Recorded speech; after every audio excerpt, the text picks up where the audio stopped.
हिडिंबा का नाम अनजाना तो नहीं, लेकिन लोग उनके बारे में ज्यादा भी नहीं जानते। वह एक राक्षसी थी, भीम की पत्नी थी। सारी जानकारी यहीं तक सीमित है।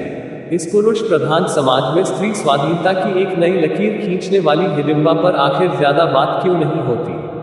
क्या राक्षसी का परिचय उन्हें महाभारत की सशक्त नारियों द्रौपदी और कुंती के साथ बराबरी में रखे जाने से रोकता है? दुनिया बनाने वाले ने उन्हें लीक छोड़कर चलने वाले नारी चरित्र के रूप में गढ़ा, लेकिन उनके प्रति भेदभाव को कम नहीं कर पाए। शायद इसीलिए हिडिंबा स्वाधीन और साहसी नारी, प्रेमिका, पत्नी, मां होने के बाद भी अछूत ही रह गई। नारी मुक्ति आंदोलन के इतिहास में जब मिथकीय और पौराणिक चरित्रों को लेकर चर्चा होती है, तब भी हिडिंबा का नाम उस ढंग से सामने नहीं आता। क्या ऐसा इसलिए है कि इस देश के जातपात में बंटे समाज में वह एक राक्षसी है, निम्न वर्ण की है? लाक्षागृह से बचने के बाद पांडवों ने अपनी मां के साथ काम्यक वन में शरण ली थी। काम्यक वन हिडिंब और हिडिंबा नामक राक्षस भाई बहनों का घर था।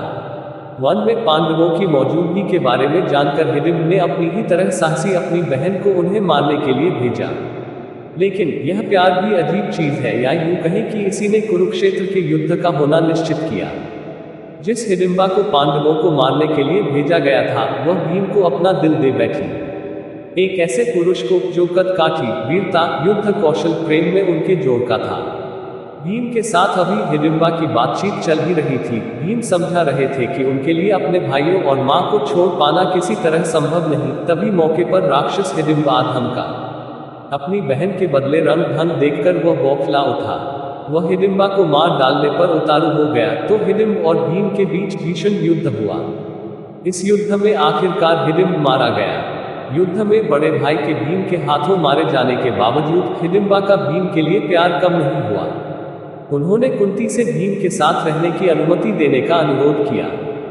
कुंती राजी हुई और उनके निर्देश पर भीम ने हिडिंबा से विवाह किया। हिडिंबा ने यहाँ भी जो किया वह दुनिया की रीति के उलट था। उन्होंने स्वयंवर नहीं रचाया, बल्कि उस पुरुष से खुद प्रेम निवेदन किया जिस पर उनका दिल आ गया था।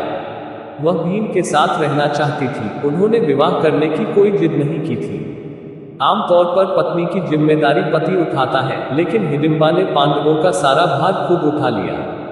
उनके लिए कुटिया तैयार की। 1 साल जब तक वे वहां रहे, उनके लिए भोजन पानी की व्यवस्था की। भीम दिन हिडिंबा के साथ बिताते, लेकिन रात में भाइयों और मां के पास लौट जाते।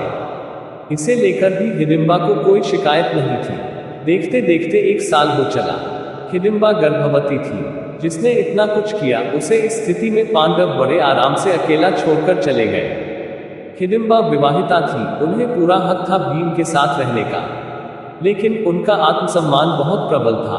प्यार के लिए समाज परिवार तो छोड़ा, लेकिन आत्मसम्मान नहीं छोड़ा। भीम जब उन्हें छोड़कर जा रहे थे, तब उन्होंने न तो रोका और न ही साथ ले चलने की गुजारिश की। उन्होंने अकेले ही अपनी और भीम की संतान घटोत्कच को बड़ा किया, उसे शूरवीर बनाया।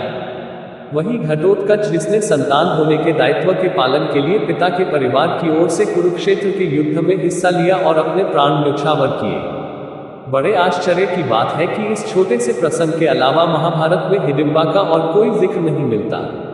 इस स्वाधीन और आत्मनिर्भर महिला का आगे जीवन कैसा रहा, कुछ पता नहीं चलता। क्या महाभारत के रचयिता की दिलचस्पी हिडिंबा में वहीं तक थी जब तक पांडवों को उनकी जरूरत थी? क्या निम्न वर्ण का होने की वजह से इतने सशक्त किरदार के और जिक्र की जरूरत नहीं समझी गई?